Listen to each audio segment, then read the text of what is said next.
But there is such a stigmatization on fiery women, on the daughters of Sekhmet, on the daughters of Neta, on the daughters of Renenet, on the daughters of Mut. There is such a stigma that is extremely harmful, and not just to the fiery women, because for the women who are calmer, who are cooler, who not much bothers, a lot of them are not motivated to activate when they need to put up boundaries, when they need to protect themselves, when they need to cut off heads. They are not motivated to do that because they are convinced that suppressing those emotions, suppressing those needs, keeps them in line with being a virtuous, good woman.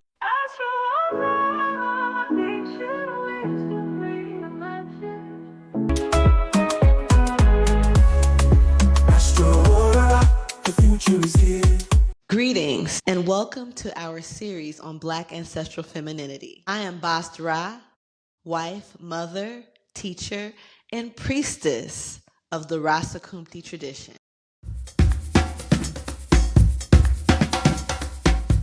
This series on Black Ancestral Femininity is extremely near and dear to my heart because I've watched over the past few years this proliferation of content geared especially toward Black women, claiming to teach them how to be more feminine, how to tap into their feminine powers, and this advice and the models that are often used reflect Indo-European cultural values. They don't reflect Black ancestral values. In a nutshell, what that means is often the image of a feminine woman and of a good woman is a woman who has the attributes of humility, of beauty, servitude, of passivity, and the absence of those opposite balance points of someone who will speak up, someone who is not just going to always go with the flow, that those attributes are vilified and those attributes are painted as contrary to where you should sit and where you should be as a woman. Now, of course, these ideas proliferate in the Abrahamic religions that are the majority of people in the world practice today. So it's not surprising that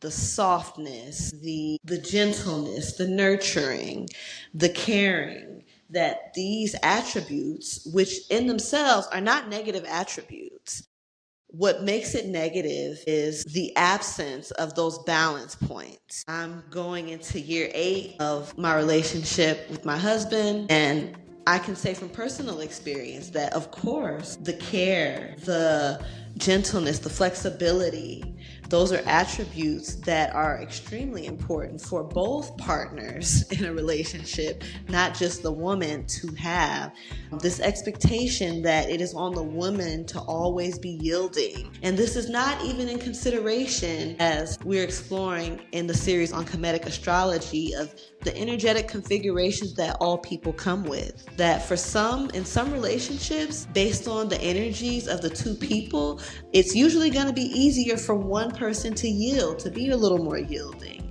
to be the one who maybe is more de-escalating based on their temperament.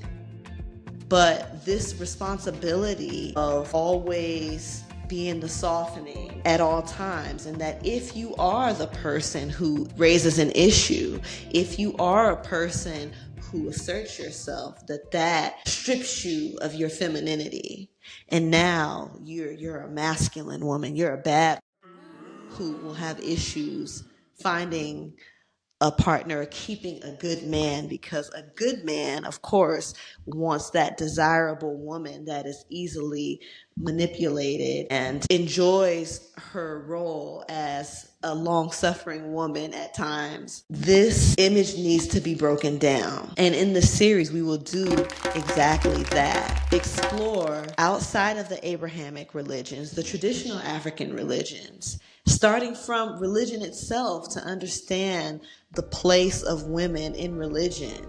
It's really important to study history and study our traditional cultures to see Were there women priests? Were there women diviners?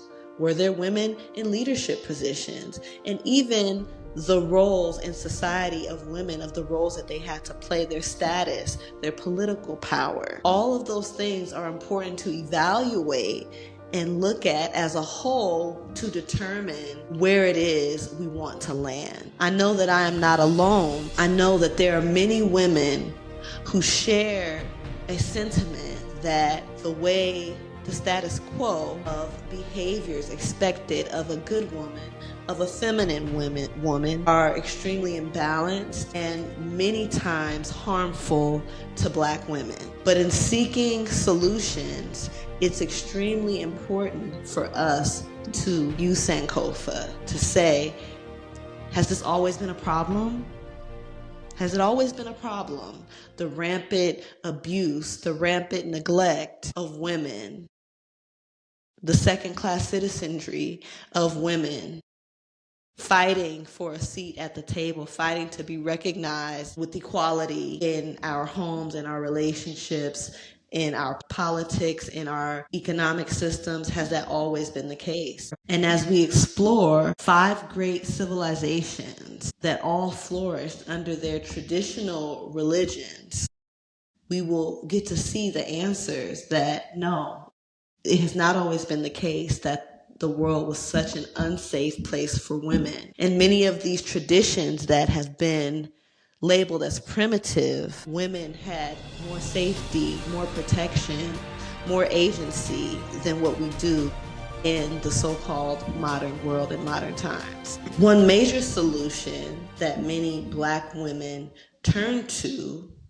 as their savior is feminism. And feminism is not for Black women. Let me explain why. Feminism is a solution for women who don't have an history and an ancestry to rely on. Feminism has really turned into a battle of power of who's going to be dominant versus a restoration of relations that restore both men and women. I am sure that I am not alone among Black women who hear the rhetoric spewed that is extremely denigrating to men and speaks to the nature of men as this monolith, as this, men are just this. I mean, I've heard women say things that men are stupid, openly denigrating half of the human race. And if that is their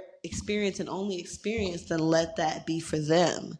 But as Black women, if we have not had positive personal interactions with men, then we can look to our history to say, has it always been this way? And if it hasn't, when did it change and what changed so that we have a blueprint to go back to? Another major roadblock we face as Black women in our search for solutions to the issues of misogynoir and our discontent with the status quo is the blackwashing of Indo-European values in the Black consciousness community as well as in modern spiritual circles. Essentially, what I mean by that is you take the values of this is what a good woman is, which really favors men more than it favors women, sets up women to be satisfied in a life where their needs are not considered and are not equal, to where they're constantly deprioritizing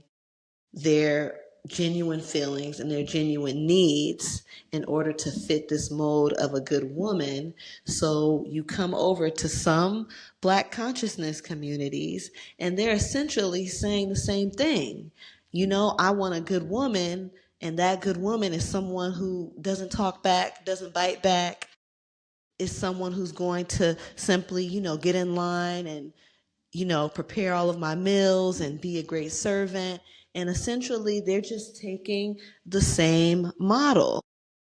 The way that some of these men even speak of women as being an imposition on their lives, as being a distraction, is not a Black ancestral perspective, where women were viewed as a treasure. In Black ancestral traditions, where you had to pay the family bride price, that is a Black ancestral tradition.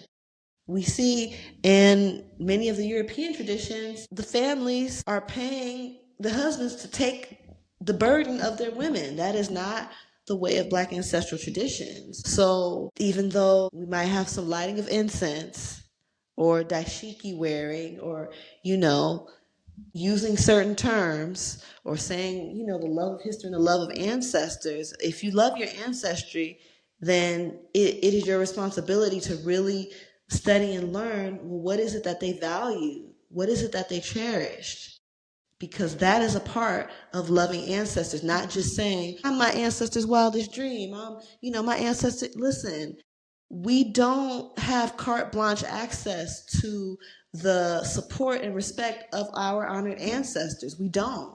We have to earn that. And how do we earn that? We earn that through carrying forth not just the genetics that we've been passed down, but carrying forth the culture, values, and identity that they respect. That is how we earn the favor of our ancestors. And especially the ancestors, the sage ancestors, the guardian ancestors, who have the energy to have the wisdom to bring, to really uplift us. They're not interested in just us saying, yes, all my ancestors and my ancestors, and it's empty and there's nothing really behind it. So the blackwashing of Indo-European values, but still being afraid of Sekhmet, being afraid of Neta, being afraid of the protective and the warrior aspects of women divinities, and pushing that to the side. So anytime you're seeing this overemphasis on sweetness and flexibility and receptivity, this overemphasis on those qualities, without the balance of the other qualities that make someone a more balanced individual in general, then you know that that is blackwashing of Indo-European values. I'm going to talk about Yemaya. I'm going to talk about Oshun. I'm going to talk about Osset and Heteru in this very myopic way that leaves out most of the stories and leaves out the attributes that would be too contentious for a good feminine woman. That's something that we also have to really be on the lookout for. The last thing that I want to talk about in this series introduction is the gender wars. Because again, as I touched on speaking about feminism, in feminism, especially when you hear many, and I take the time to listen because to me it's important to understand where everyone is coming from. So taking my time to listen, what I hear in these gender wars is a lot of taking the very extreme worst case scenario of a person who obviously has a lot of work to do on themselves, and making them an example to say, oh yeah, see, look, you women, or see, look, you men are this way. And the result, it seems that in these gender wars, that the prize is the destruction of the opposite sex. That is the prize and that is the goal. According to Black ancestral traditions, no one wins. Men do not win if women's sense of self is destroyed. If they don't win that way. So how we win from a Black ancestral perspective is, okay, you have some purifying, you have some strengthening that needs to happen. I have this that needs to happen. We're going to work on this separately. We're going to come together. We're going to work on it more. That is not a gender war. So seeing many Black women, of course, most of these Black women do not care to honor their ancestry, to learn about it, spew this kind of nonsense. And the same with the Black men. Some of them will claim to have this genuine and deep love for their ancestors and their history and their culture, but then you hear them speak and you see that they don't have families. You see that their values are much more in line with Indo-European values, but they may look the part. That is something that has really bothered me and bothers our ancestors, our guardian ancestors, the ancestors looking to help us reconstruct, to help us rebuild. They don't need the posturing. They need us to really study and learn. From a Black ancestral perspective, women do not have to seek to be men to have respect, to have agency. Our biological and psychological differences are not a claim to superiority. So what are the consequences of these very distorted ideas of womanhood, what it means to be a good woman, of femininity for Black women?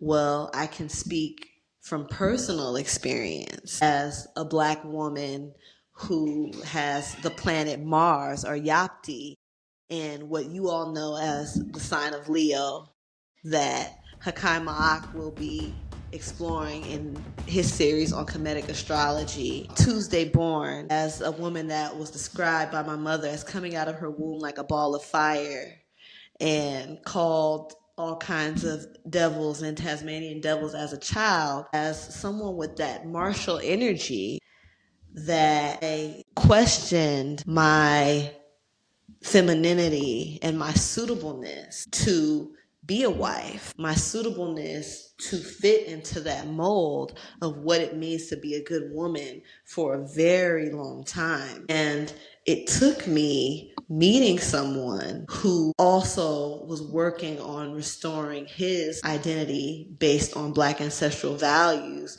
to really appreciate the virtues of the energy that I bring. And I know that is the case for many women. If you are a woman who astrologically, based on the position of the stars when you took your first breath, that you are a more easy, go with the flow, flexible type of person, then you are going to find it a lot easier to fit into that mold. Those women, like myself, you're going to be called the wild woman.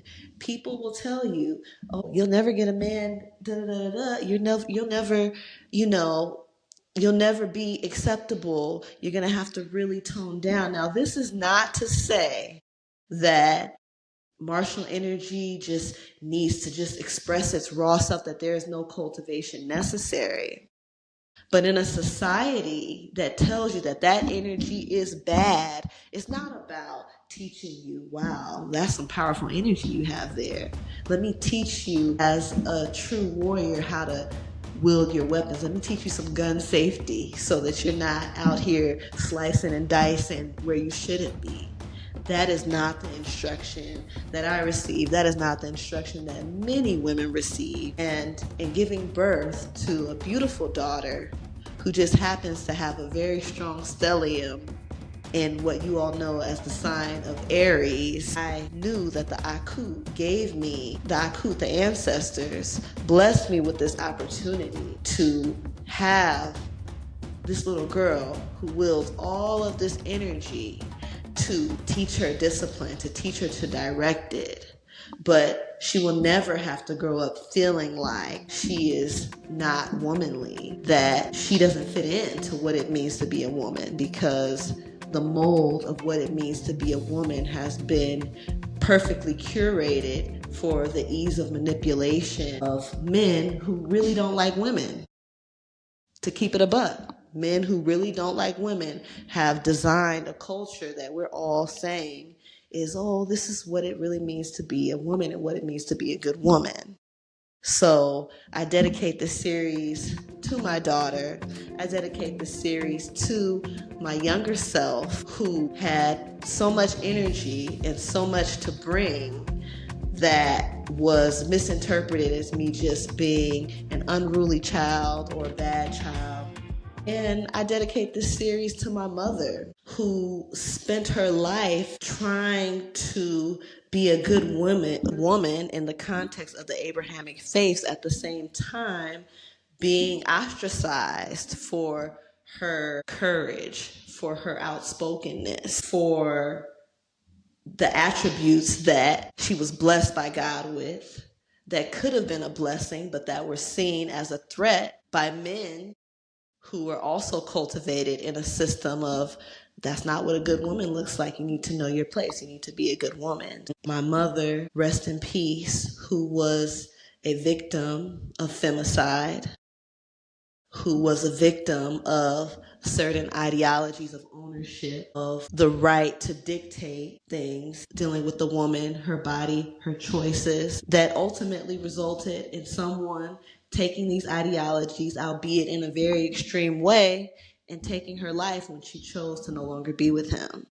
So I dedicate this series to her. We are fixing this intergenerational trauma, not to convince women to discard the beautiful fertility, the beautiful creative force, the beautiful nurturing, humility, flexibility, kindness, and those things. We're not seeking to destroy or eliminate those things, but rather we're seeking to bring in the balance, to destroy this image of a long-suffering woman being a good woman, to destroy this image of an assertive woman, a woman who has a strong penchant for justice being an unsuitable woman, to being a woman that is less desirable, so that our daughters, our granddaughters can live and walk in a world with their heads held high no matter what energy configuration they have. We know that the raw energy, it comes, it has to be cultivated no matter what. But there is such a stigmatization on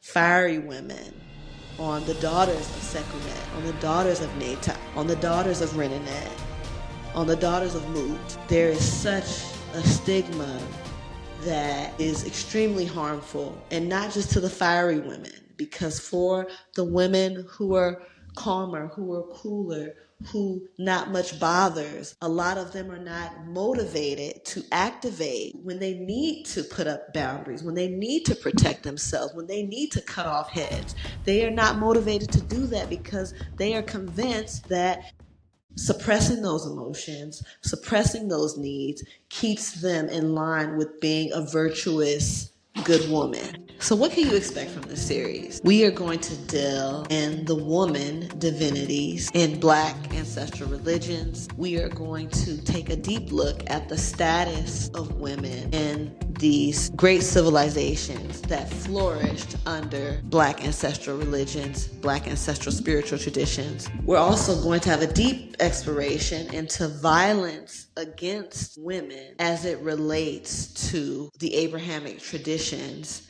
and the expectations that are set up. We're going to talk about beauty and adornment, and of course, the many powerful historical figures in Black ancestral history. We're also going to look at toxic femininity as a response to white supremacy, aka patriarchy. We're also going to explore mundane and spiritual solutions to destroying the internalized misogynoir and reconstructing our identities based on Black ancestral womanhood. As a young woman seeking to restore my own identity, I remember often being urged to know my history, know my history, know my history. But when I asked for, are there resources, are there classes, where can I go besides, taking some African American studies classes in college, which I did to get a better understanding of history, I was never made aware of those resources. So part of the series is to do a lot of that work of bringing the history, bringing it in a digestible format. As a math teacher for over 13 years, I pride myself on taking complex ideas and really boiling them down and making them digestible and understandable and relatable. So I know that this series will do just that. If you love what you're hearing and would like to support, a like, a comment, a subscribe is always greatly appreciated. If you would like to lend financial support to this work, links are in the description for how you can. See you on the next episode.